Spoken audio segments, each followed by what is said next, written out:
100 కాదు 200 కాదు వెయ్యిలకు వేల కేసులు హైడ్రా ఆఫీస్కు వస్తూనే ఉన్నాయట. అక్రమంగా కట్టడాలు కడుతున్నారని ఫిర్యాదులు అందుతూనే ఉన్నాయట. హైడ్రా ఆఫీసుకు పోయి పబ్లిక్ పిటిషన్లు ఇస్తూనే ఉర్రట. తెలంగాణ రాష్ట్రంలో అన్ని అక్రమాలు జరిగినాయా? గత 10 ఏళ్లలో భూములను అంతగానం కబ్జాలు పెట్టినా అంటే అవునట.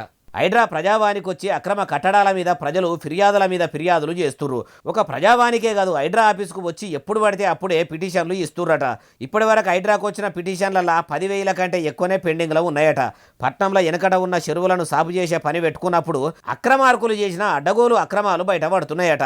పబ్లిక్ కూడా హైడ్రా ఆఫీస్కి వచ్చి అక్రమార్కుల పని చేయాలని ఫిర్యాదులు ఇస్తుండ్రని కమిషనర్ రంగనాథ్ సార్ అనుకొచ్చిండు.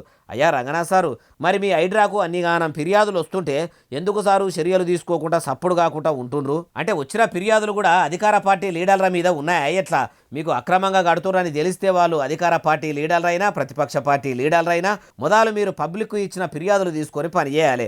అధికారులను లీడర్లను రాజకీయ నాయకులను ఇడిచిపెట్టి పేదల ఇండ్ల మీద పడి వాళ్లకు నిల్వనీడ లేకుండా చేస్తే మీ హైడ్రా ఆగమవుతుంది. కాబట్టి మీరు ఆడదాకా తెచ్చుకోరు. పెరుగుతున్న ఫిర్యాదుల సంఖ్యను మనసులో పెట్టుకొని స్టాఫ్ను కూడా పెంచుకొని చెరువులు చెరబట్టినోళ్ళ చెమడలు తీసి కుంటలు గూడిపేసిన వాళ్ళ కూసాలు కదిలేయండ్రి అంటుర్రు ఏ ముచ్చటిన్నోళ్ళు.